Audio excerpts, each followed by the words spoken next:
Naaman, is there, for somebody who's trying to find music supervisors and connect and make those kind of connections for themselves, is there a big difference between music supervisors working in video games versus TV shows versus films versus commercials, or are you guys doing all the same stuff? Are you working across all these different, we'll call them, platforms?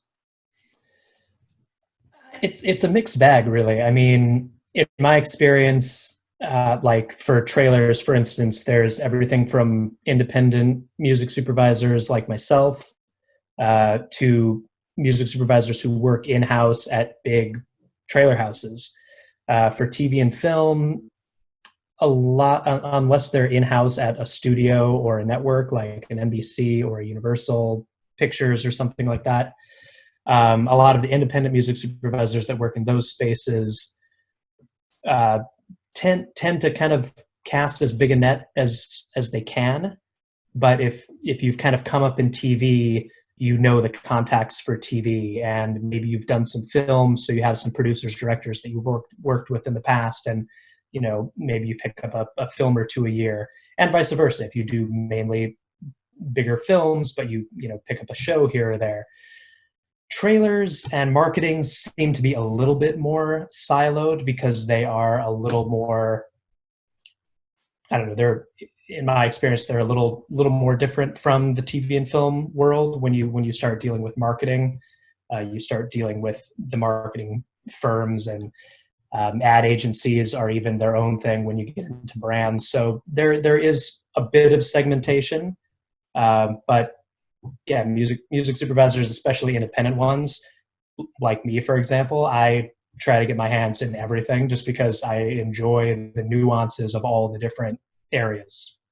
I will jump in real quick and say that Naaman and I are both kind of gamer geeks anyway, and so we part of my job is pitching our catalog to the video game space, and I know the publishers and developers pretty well, a lot of the same ones that Naaman works with and does business for. So in that respect, the video game world can be a little bit more nuanced than the standard sort of film and TV. And it makes Naaman and myself particularly well suited for that space because we spend a lot of time playing video games, and I listen to podcasts about video games, and I read books about video games, and Naaman and I have played VR games together, blowing shit up. So we're just sort of well dialed in with that space anyway, and what those audio directors are looking for, and because we live in that world. And that can be a different world than the sort of constant output of TV and film and trailers versus like a maybe 4 or 5 year, 6 year, game development cycle for some of these publishers. Evelyn, can I ask you, when you are being asked to write for a placement, how is that different for you creatively? And is it something that you are challenged by, or is it something that you go, oh, I can't believe I'm doing this? What's your impression when those types of opportunities fall in front of you? Yeah, I think there are a couple ways to approach it. Sometimes there's something very specific. There's a brief for something that it's a target. And I think that can be a creative challenge, a really unique one. I actually tend to do more kind of broader sync writing, and then kind of go after, Jake will go and target certain, opportunities with that. And I guess this harkens back a little bit to what Jake and Michael were saying earlier about the A&R process. Is I think the one thing that across the board has to be done is the quality has to be really high, whatever you're doing. I think sometimes people think you can write something jingly or something that is just kind of, open-ended, and it will land well for whatever you're doing, whether it's a video game, whether it's a target ad, something like that. But I think the truth is it has to be really high quality and really well written. And even the simplest stuff has been really thought through. And so I think it's always a creative challenge. I think it's always really fun to stretch new creative muscles, to do things in different genres, to plan for a certain target and work, with a new kind of soundscape. I don't know if that answers your question, but I'll jump in real quick too and say, having worked with Evelyn for a number of years, that this space has become a lot more competitive in the last 5 to 8 years as well. And so when Evelyn's referring to, and needing to make sure the quality is really high, there might have been a time where like you could demo something out and be like, play it for someone and be like, okay, now imagine this, like, and will that work? We're way past that. So there's so many people in this space now, and you throw in all the record labels and publishers as well with indie artists, that pretty much the first time Naaman's going to receive a song from me, it's going to be a completely written, completely mixed, professionally mastered, ready to like be commercially put out song. And that's the kind of stuff that Evelyn's referring to. Anything that passes through ultimately the end zone from me to any client will be something that, heck, we've upstreamed a number of artists we've developed at the company I work with to major labels. They're paying attention as well now. So the point is simply that it's a really competitive space. If someone has a snapshot in time of what they thought it was 10 or even 5 years ago, it's evolved since then. And so it really requires operating at a professional level at each sort of stage of creation all the way to delivery, and just assuming that you are in fact going up against the new developing artist on a major label who will probably take that sync for the same fee that you will be offered. But you have to be better. You have to be better than they are. So Evelyn, did you know that your music was already cinematic, already ready for this world? How did you know that you were creatively able to do this? It definitely took some time to kind of, get my feet wet and really get into it and feel confident in the space. But I think that I have definitely done a fair share of sessioning in LA doing kind of pop writing. And pop writing is, in a different way, also very simple, but very, very like evocative and very well thought out. And so I think there's a translation between the two. And then I think what's cool about getting into the sync space is the first project I really worked on was a blues rock project. And I think at the time I was just geeking out over Kay Flay, and she was having a huge moment. And I was also watching her songs sync like hotcakes, like everywhere. She was everywhere. And every cool show I watched, she was on. And I think I realized that so much of what I was consuming on television was really like the soundtracks were really cutting edge and the coolest stuff. And so, it was a really interesting way for me to kind of take my songwriting chops and my vocal ability and kind of dabble in these worlds that I've kind of was really inspired by and was really seeing be so amazing on television, and that people were getting so into, and be able to kind of dabble in that, even if it wasn't necessarily my solo project. Excellent. Awesome.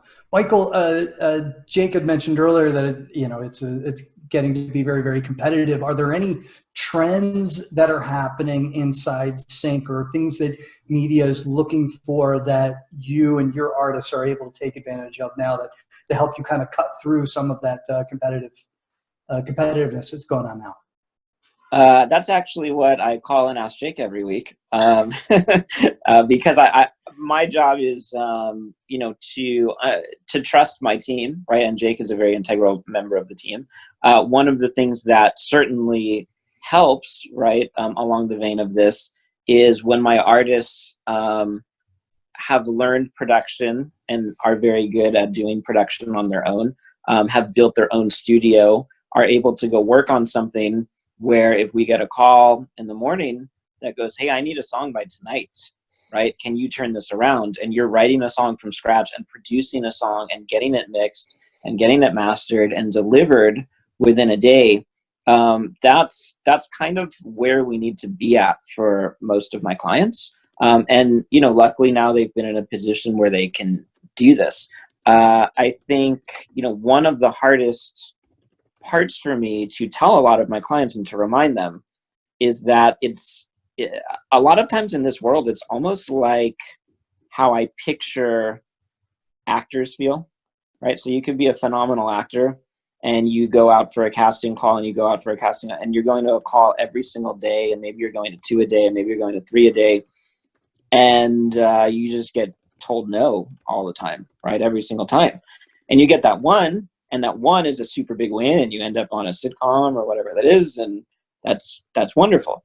A lot of big writers in this world, their percentage of songs that go on to, be used in some capacity, is still very low, right? In the broad scheme of things. And I think it's very hard for an artist to spend a lot of time working on a song and turning in a song and feeling very proud of a song, and knowing that there's a very good chance that song's going to sit on someone's hard drive for eternity, and that's the extent that that song will be used, right? And so part of this is, we're talking about tools.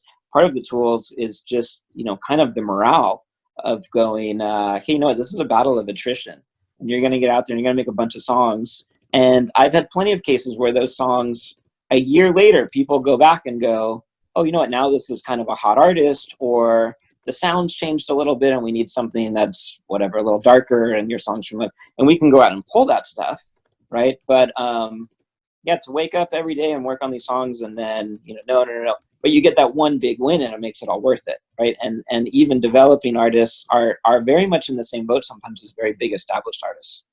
So does that impact positively or negatively? Because I would imagine at least just the practice of needing to create something today and then balance that with the challenge of being told no over and over. Does that impact the rest of your client's career, the side of the career that fans are seeing, and that part of it? I think this will be a really great question for the rest of the group too. My 2 cents here is that a lot of the artists I work with are very diverse in how they, approach their day, their year. So I no matter what, try and schedule in breaks, regardless. So if that means, hey, you know what, you're taking 2 days off and then coming back to this with a fresh perspective, okay, so be it. If it means you're going to take a month off and go on tour because you're maybe more traditional artist, then that's, a wonderful outlet for you to go out. I think sometimes the trouble becomes, you're working on something and maybe you get told no, and then you don't add life experience to your songwriting.